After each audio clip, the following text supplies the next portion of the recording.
like and subscribe. Welcome to my show. Sha-la-la-la, sha-la-la-la. Welcome, here we go. Sha-la-la-la, sha-la-la-la. Welcome to my show. Sha-la-la-la. Oh, the Spudtacular TV show. Whoa! Welcome back to Cater Tot's Spudtacular Television. My name is Cater Tot, obviously, and welcome back to my channel. I'm very happy to see you. How's your week? Been doing anything fun? I am excited I'm not sewing this week. Aww. We have got some tasty plans for you tonight, folks. I thought we would do a photo shoot, or several photo shoots. I'm a performer, for those that are just tuning in, and I need some promo images. And in a time long ago, I was primarily known in my very small circle as a photographer. So I'm gonna dust off those skills and do a performer photo shoot. How does that sound? Sounds okay. Just okay. It seems like practical. I really need some photos and Sounds good to me. thank you. So I have to begin thinking about what characters I want to take photos of, and you'll see some of my makeup as well as trying to figure out scene to set up. Do I really have to say this again? Oh no, Fluffers, did I forget something? The dance move Of the f***ing week. How could I forget? I'll go get Mr. Tater. What will it be this week? Oh, it's the butt swishy. To do the butt swishy, you just put your hands together in a little clasp. Butt swishy, butt swishy, butt swishy, butt swishy. I'll put all these together in a dance for you one day. Hip swip-a-doo, ding-dong, pelvis, and butt swishy, and more. First things first, I took my face and I put cream on that face. Lots and lots of cream. Some white cream, some brown cream, and then I smudged the cream together after I put on my very striking cream. And I just was going for, this time I was just going for kind of a clowny meets vintage 1920s kind of Cater Tot look of sorts. Here I am blending. I blend and blend and blend. And a little bit of glue on my eyebrows, which you saw, which I'm not sure why it did, but yeah. Ooh, and some very disheveled looking eyebrows at the moment, but we'll fix that very soon, don't you worry. I first learned how to do my eyebrows like this with my Edward Scissorhands cosplay. It always reminds me of like a squished poop emoji, but that is probably besides the point. So after I did this for 500 more years, I move on to the beloved eyelash. In just a few seconds that will pop up. Oh, there she is. And with the magic of science, it's stuck on my face. And I move on to the blush. And I blend, and I blend, and I blend, and blend, and blend. Now, with my face feeling 5 pounds heavier, I decided it was time to set up the scene of the first photo shoot. It needed more character in my opinion, so I added this potato in the background just to give it more personality. I also hung up this tool that you see, which probably would have looked cooler with another yard. It was a little, barren, but I liked the frame that it created. Now it was time to set up my lights and strike the most seductive pose I could muster. Wow, good job! And here are a couple of the shots that I liked the most from this shoot. Moving on, it was time to do the potato photo shoot. So the background said Spudtacular, if you're wondering. I already have this backdrop just sitting up in my basement, so it was pretty convenient other than my potato faces kept falling off. But yeah, I like this photo shoot. I think the shots are pretty fun, and I feel like I'll definitely use them to advertise myself in the future. Moving on to the next photo shoot, I didn't really know what I was going to do, but I knew I wanted to do something with clowns or balloons, and I didn't know what that would be other than I knew I had some funny little clothes and some funny little balloons. So I kind of grabbed all of that together and came up with something. Well, I put my very rusty balloon animal making skills to the test, and I came up with, a very disappointing looking wiener dog indeed. Whoops! So, worms it was. All of them were going to be little worm shapes for the photo shoot, and just did a couple different colors that went with my outfit, and then it was time to get the set in shape.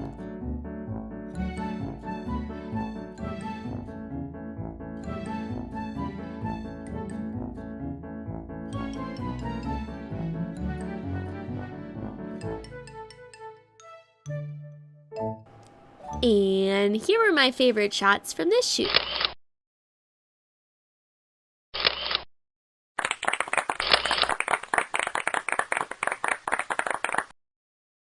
Well, it was time for the final photo shoot of this video, and I took these paper lanterns that I had been hoarding for several years, as well as this very large fluff to put on top of the lanterns.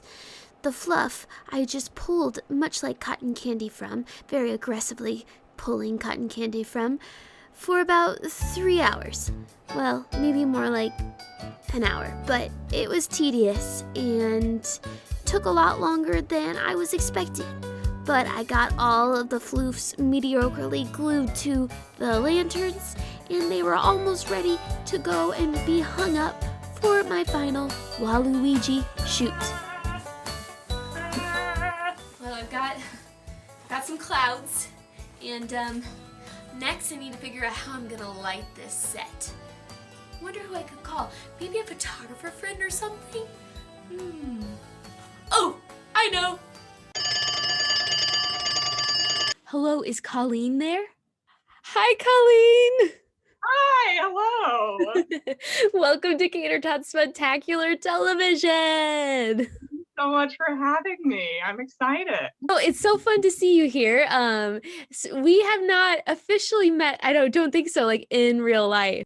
No, we haven't. This is our first time talking like in person, through Zoom.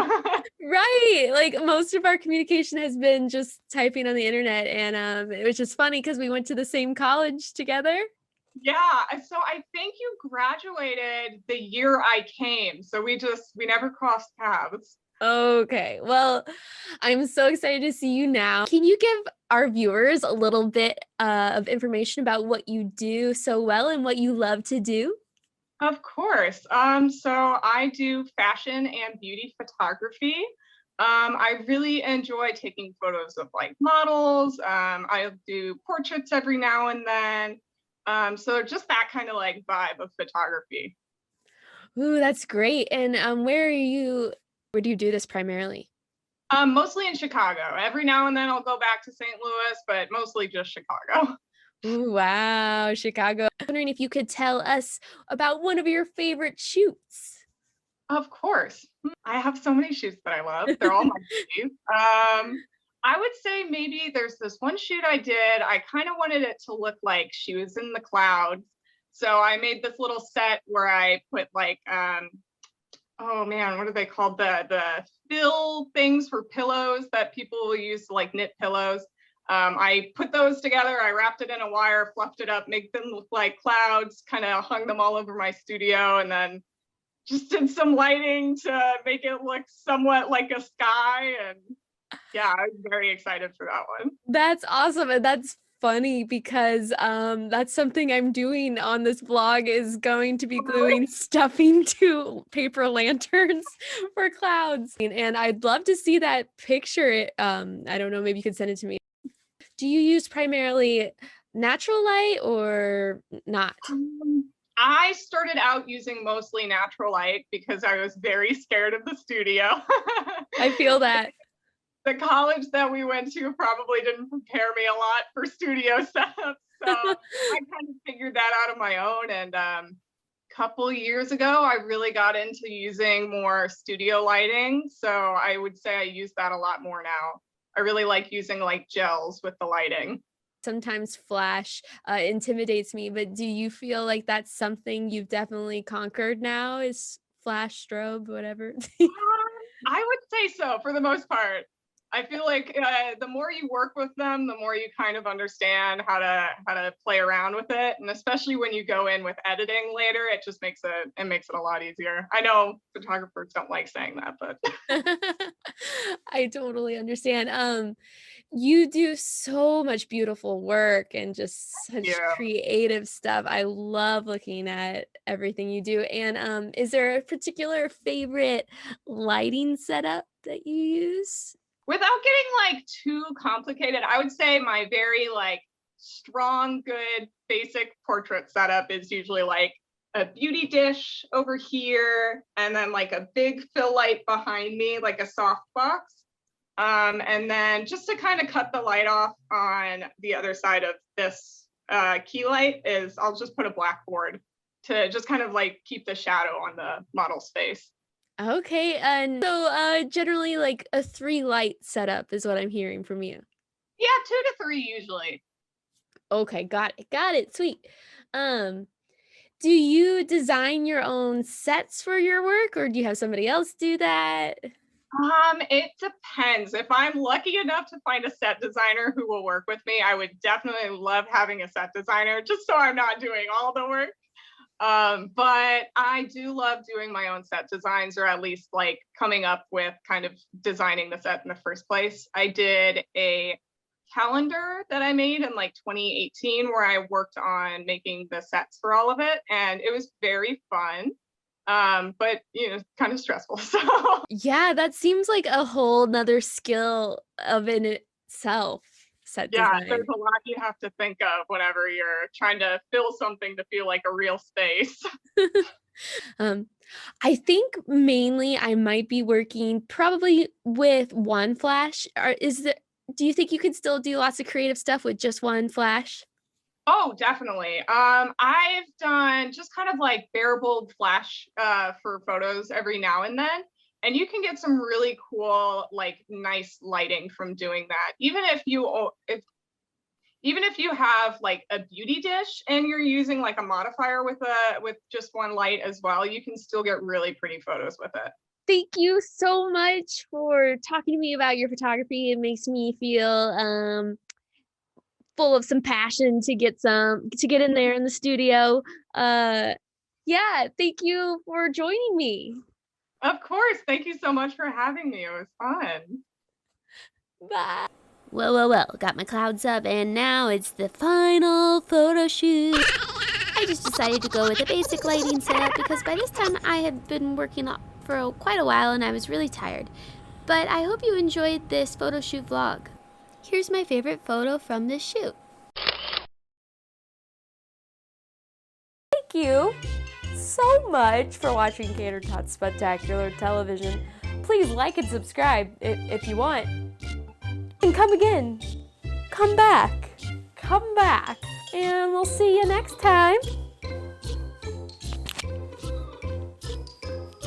I didn't invent that one.